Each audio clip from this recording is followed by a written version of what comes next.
we flew representing the airlines company of TT Airways, and here is Mr. Anand Kumar. He is Manasvi Kafle, and he is also our CEO, Mr. Andrew Kumar. Before talking deeply into our company, I would like to give a brief introduction about our company. TT Airways. Our company is operating in a highly competitive environment. This airlines company is dedicated to doing what we do the best with inclusiveness and competitive staff. We are accountable to provide the best service backed by our leader, who has the courage to shape a better future for them and for the company.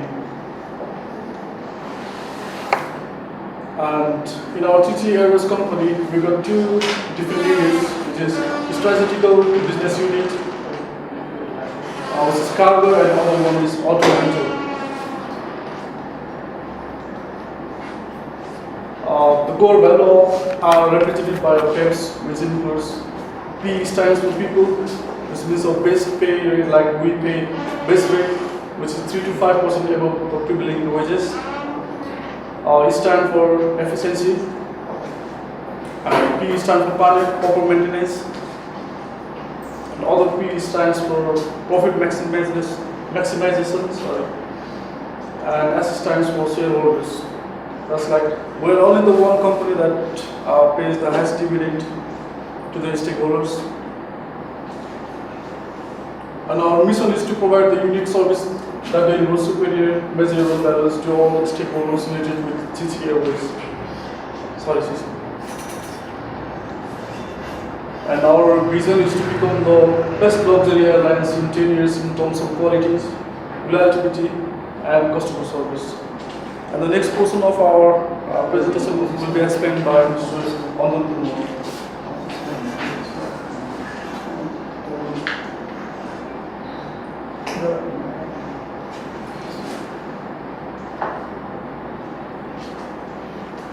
Hello everyone.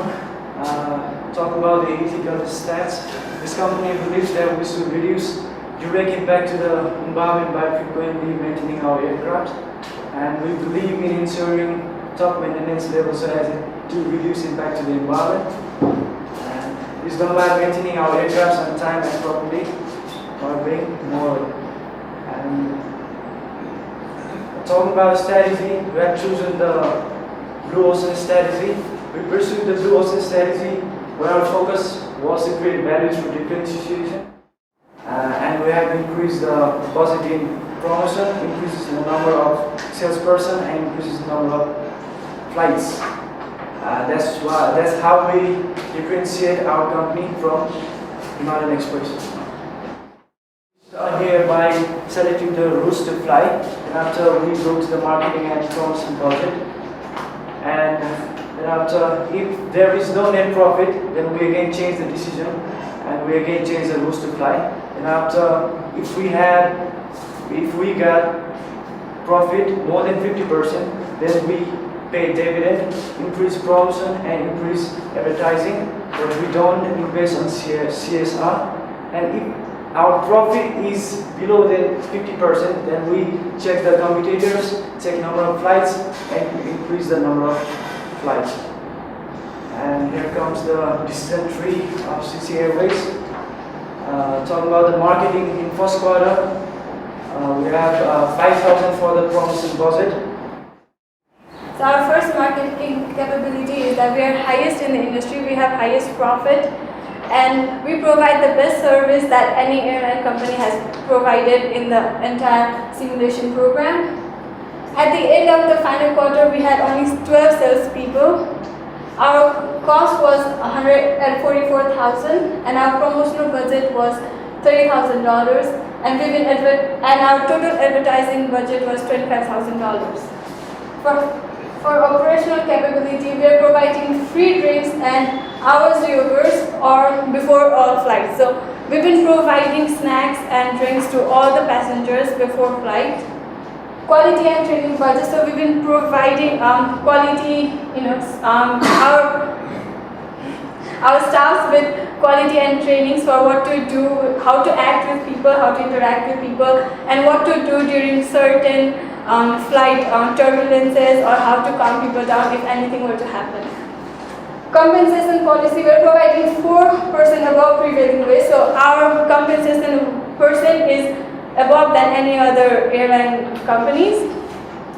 We provide level 3 maintenance of fleet. So because CC Airways does not believe in CSR, because we provide the best quality air flights, we are not compromising with our planes. So because we are not compromising with the quality of our planes, we are actually having planes that are that promote that are not polluting the environment. So that's why we do not believe in CSR, because our flights are already environment friendly. Healthy cash position. So our cash position is $658,376. Analysis of results. So this is our net profit back during each quarter. So as you can see, all the airplanes started with the same profit, but gradually we were the only leading company with the highest profit until at the end. Analysis of results. So this is our exponential strategy. So with increase in profitability, with EPS did not go up as our original lending decision let us down. So we did not take loan. Instead, we decided to give out shares. So this is why we had a bit of we had to distribute our profit among stakeholders. So which is why we had a bit of decrement in profit. A key to doing well was to maintain operational efficiency in terms of available mileage. Apart from quarter 7, we were 100% efficient in terms of daily milestones. So as you can see, we've been 100% efficient in all of our flights, except for apart from that, we've been leading in all the profit and we've been very efficient. Analysis of results. We couldn't increase the load factor, but it remained consistent. To increase load factor, we would have to compromise on profit levels. So as you can see, we were a little over the employment turnover in the first 3 quarters, but after that we'll be stable, and that's because we decided to have our compensation percentage to 4%, which was highest than any other airline company. So which is why that will just result that our HR team was functioning well. Our dual designated decision quarter 4 affected our stock price. So because we decided to not merge with any other company, it eventually affected our stock prices. Now I'll talk you through the critical incidents, one of the critical incidents that we faced in quarter 4, because that really affected our stock level prices. The scenario was our airline had been offered the opportunity to dual designate with a major carrier at a regional level. All other companies chose to dual designate. We did, because we had a healthy cash position. Now if your company is making profits, why would you join with others? You continue to do it yourselves. You don't want to divide your profits. The carrier is profitable with good health and safety records, the carrier that has approached us for merger. The Vice President advises that it would be an excellent opportunity to us. The Vice President of Finance was also convinced that the future would actually be bleak without merging. However, we actually conducted a financial analysis and we found that our cash position was very strong. So there was no need for mergers at this time.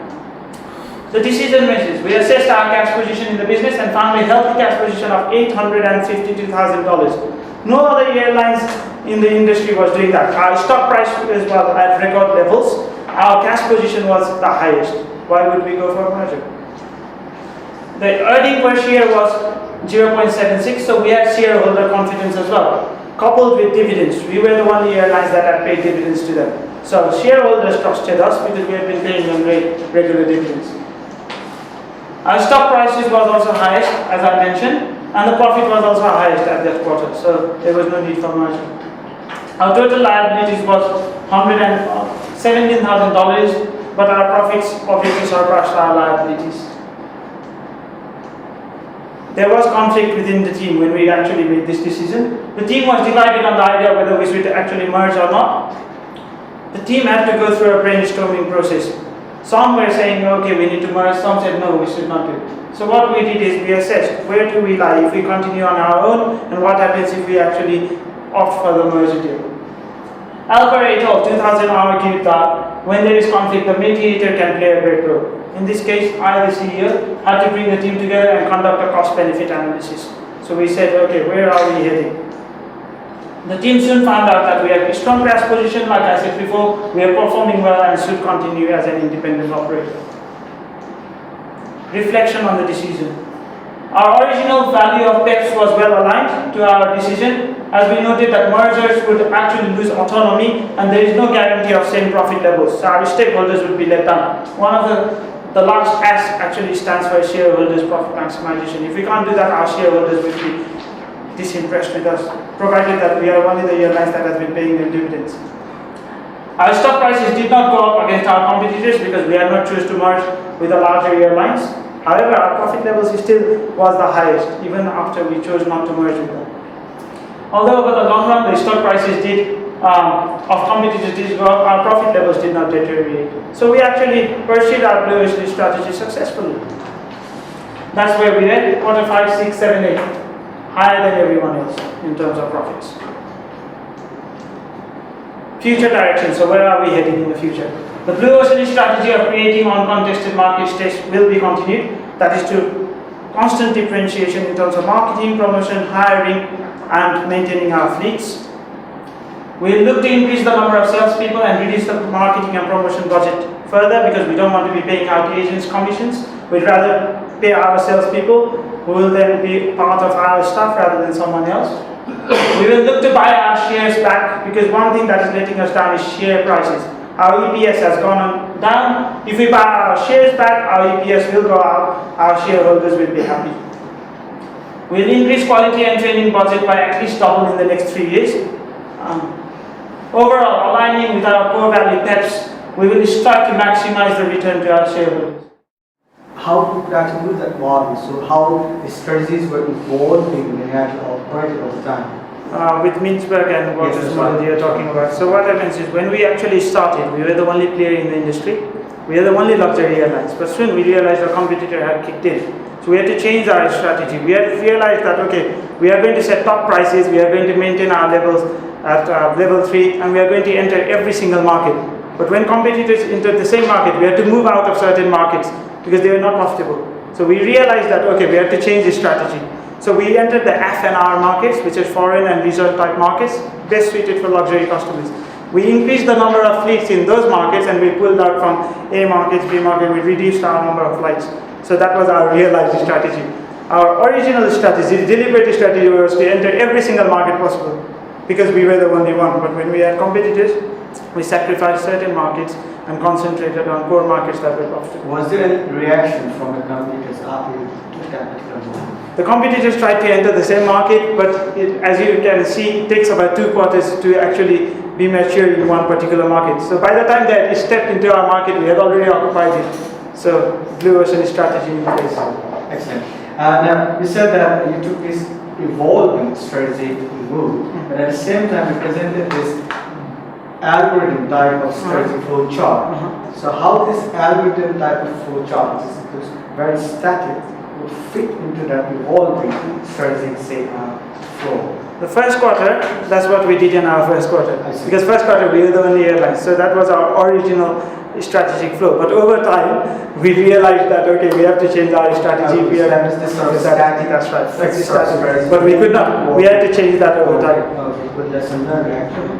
Yeah. So, now this decision tree. Why this tree?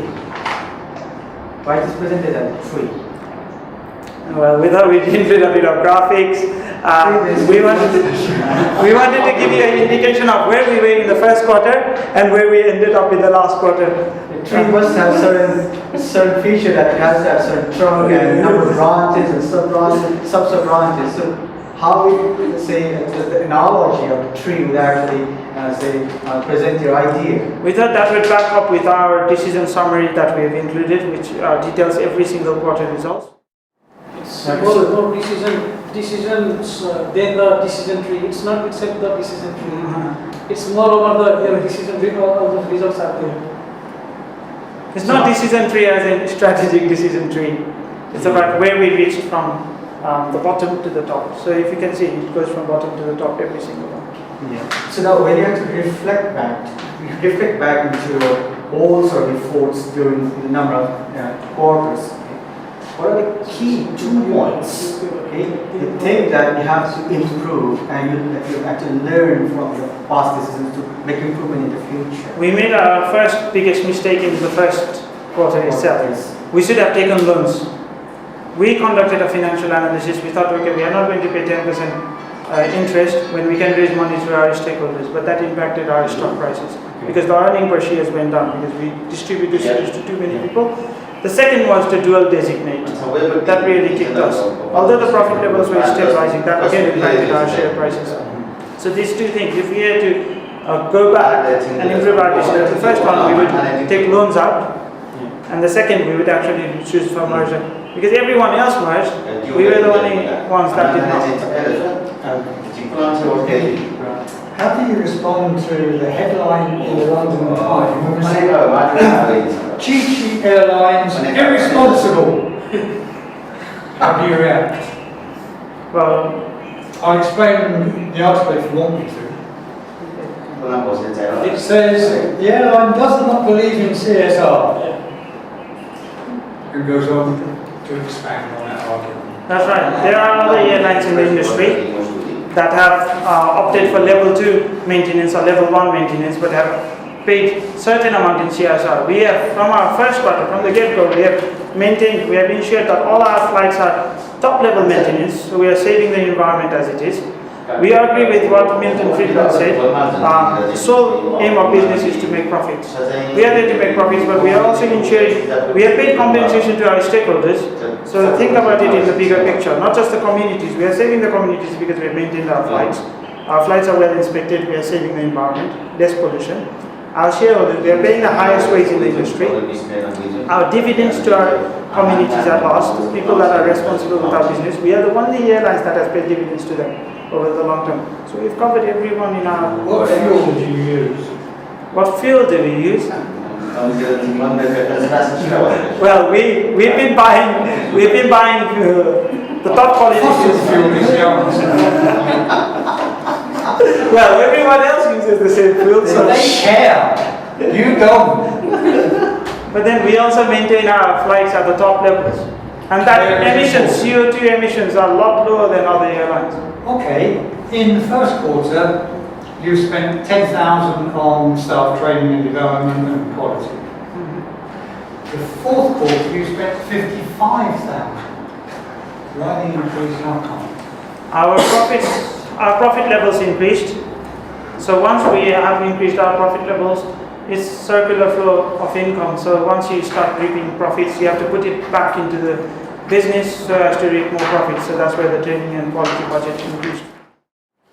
What are the unique services that GTL provides?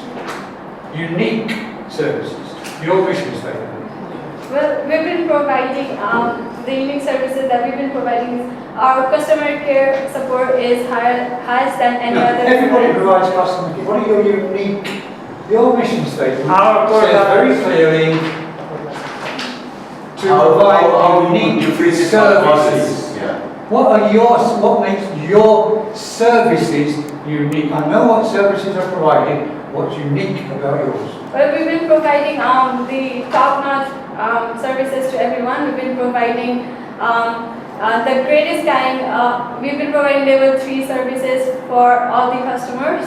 We've been providing food and snacks to all, to even the small distance flights, which other flights are not providing. They're not providing flight attendants or the other or snacks or something to other people, but we are, even if it's like a small distance flight, we've been providing people with the top-notch services regarding passengers. So yeah, that's our... I'd like to add on to that. Hors and drinks. I'd like to add on to that. If you look at our core values, PEPs, that's where we actually differentiate ourselves from our competitors. We care about the planet. We care about the people We that don't are care about the planet. Yes, of course we do. We maintain our. You don't believe in CSR. CSR is not the one. Fossil fuel. Yeah, but then CSR is not the only way to serve the planet. True. The companies that have heavily invested in CSR, they are not seeing an economic return. We have maintained our flights properly. We are seeing economic return. We are the only airline that has reaped the highest level of profits, and that would not have been possible if people did not trust our airlines with our planet. Well, they trust your airline for safety reasons. Oh, our reliability index is high as well. Yeah, that's fine. Yeah, you should have said that one. Okay, what are you going to do for your this passenger load factor, increasing that, because it's one of the lowest in the load factors. So in your future, in the next 4 quarters, what are you going to do from your performance results or diagnostics of the performance? You should have found out that one. Its load factor is quite low. So what is your recommendation in the future? What you are going to do? We have realized that we have not offered fair sales when we should have, because what we are worried about is the decline in profit levels. We are so focused on increasing profits quarter over quarter that we are only increasing. We have solely concentrated on increasing the number of flights, increasing the number of routes, and that was it. We did not offer fair sales. If we had actually offered fair sales, especially in segments where other industry plays, where our main competitor is competing, I think we could have increased our load factor. Okay, thank you very much indeed.